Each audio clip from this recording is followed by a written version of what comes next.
Well, hello, my lovelies. It's Murky Meg here.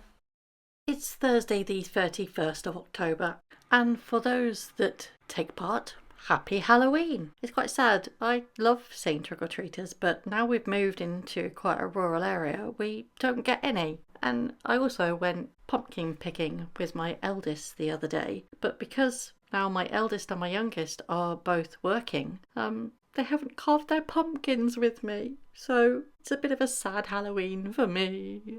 Don't listen to me. I'm only kind of tongue-in-cheeking it. I'm glad that they're working and I'm glad that they're having a life. I haven't posted anything over the last week or so because, quite frankly, there hasn't been any news and I didn't want to put out any videos that are just going over old stuff. But there is news today, so I shall be talking about it. There's been various blinds on Crazy Days and Nights, but it's the same old stuff that's being generated for clickbait, such as if they divorce, how will they explain not having two children? And, the fact that they are pushing the narrative that Harry has moved out. And while there's no actual evidence to corroborate that theory, I'm still under the thinking of that they are still together because it still doesn't make sense that Meghan Markle is going to cut Harry. She's not ready to get rid of him yet because he still has some significance to her. And like all narcissists, as soon as he doesn't or she doesn't have a need for him, he will be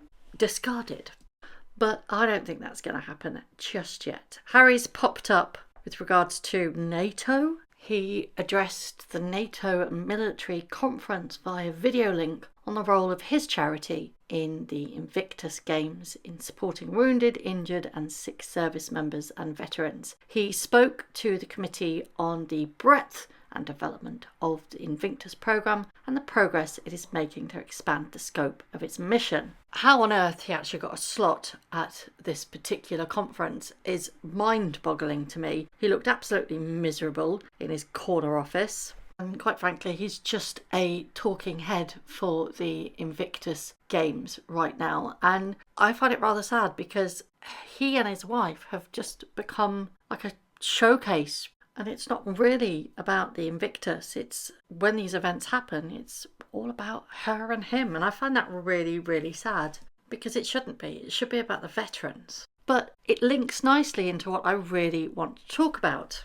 Now, yesterday, the New York Post did an article that was headed "How Meghan Markle Insists on Being Addressed is Revealed by New Invictus Games CEO." Now, I've said many times on this channel there has been whispers and kind of snarky remarks that Meghan Markle is very particular when it comes to how she likes to be addressed by certain people. We know that she is very, very keen on making sure that Cipher is rammed down everybody's throats. I mean, we've seen her carry a bag with it on. We've seen her carry like a dress bag with that particular Cipher, the one that's supposed to look like an H&M, but it actually just looks like an M with a crown. We've also seen they've got a doormat with their Cipher as well.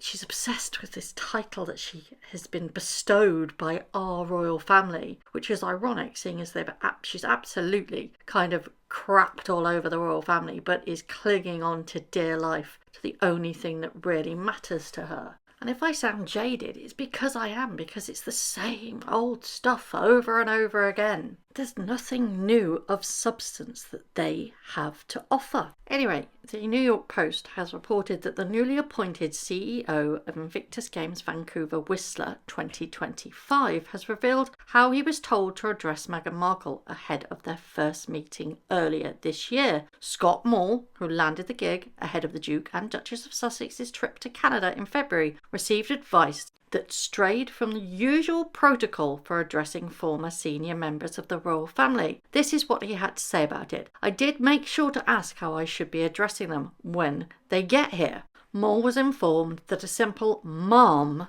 is fine, and he was also told to address Prince Harry as Sir." Now, I get the Sir element for Prince Harry, but I mean, come on, ma'am? Now, normally you would address members of the royal family as Your Royal Highness, followed by Sir. But of course they can't use their Royal Highnesses anymore, can they? Whatever happened to just call me Harry? Now, I was reading on in the article, this is the bit that really got me like, Huh?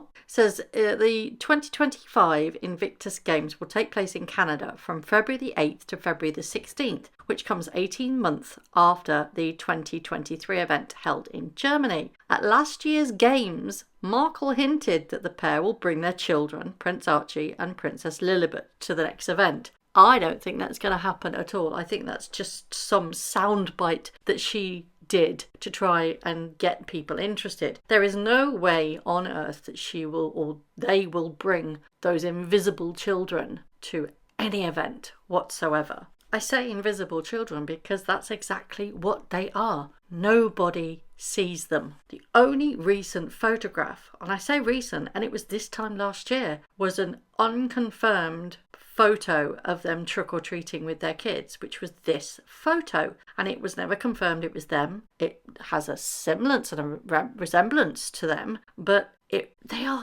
where are they? Where are those children? And I know a lot of people say that they don't exist, but that's just feeding into the narrative. If they're not actually being seen, that's feeding that narrative. There are zero pap shots of Harry and Meghan out with their children ever, even if their face is obscured, which a lot of celebrities demand on nowadays with regards to paparazzi photos. It is so weird. Are they just like gated in their mansion and they don't ever go out? But let's go back to this mom comment. Is it acceptable to call somebody mom? Mom, I associate with high-ranking military officers or police officers, high-ranking officers, female officers. I also associate it with the late Queen. Mom also indicates to me either seniority or age. And while I research this subject, it does seem to matter significantly with regards to geographically or where you're based. Apparently, in the southern part of America, it's polite to call somebody mom. But in this instance, I don't think it has anything to do with politeness. I think it has everything to do with seniority. There's no way that they could have insisted, although they have insisted, on being called their Royal Highnesses or Her Royal Highness or His Royal Highness. So what's the next logical step? It's mom. Now, I'm not quite sure what happens in Canada, but in the UK, you don't call anybody mom. It's just, you just don't do it. Unless they're of a significant senior role, like I said, military, police, or the Queen. But as I said, it also this wasn't done in the UK. It was done in Canada. So I would like a little bit of guidance on this. Do you think it's right that it was insisted that she was called mom, or is it just part of being respectful? So I had a look on Urban Dictionary. So mom, a shortened version of the word madam, which was formerly used when addressing women in the days when etiquette and common courtesy were commonplace. Here's another one. It says mom, a word one you would use when addressing HRH Queen Elizabeth II or any British queen. So my question to you all is that, do you think that this is just standard practice and that the aides just assumed that that was the politest, most respectful way for Meghan and Harry to be addressed by not using their HRH titles? Or do you think that this is something that she insists on because it's something that the Queen would be called? In my own personal opinion, I think that if she's insisted on being called mom, I think the audacity is unreal, because that title is for female officers in the military and the police or high ranking and female monarchy. And she's not part of the monarchy. She's not a working royal. And I'm really quite cross about this, but I could very well be, it's because I'm British and we don't call people by mom as a term of respect. Am I blowing this out of proportion? And if it's a term of respect, can you remember the first time you were called mom? And here's another question for you. If you were asked to call Meghan Markle mom, what would your response be? I know what mine would be. You're not the sodding queen. It's really boiled my blood, to be perfectly honest. But as always, I would love to know your thoughts. Thank you very much for watching. If you haven't already, please subscribe to my YouTube channel, hit the notification bell, and also that like button. I'd like to take this opportunity to thank all of my followers for all the tips and all the emails, DMs that everybody sends to me. It really is greatly appreciated. So thank you very much for watching once again.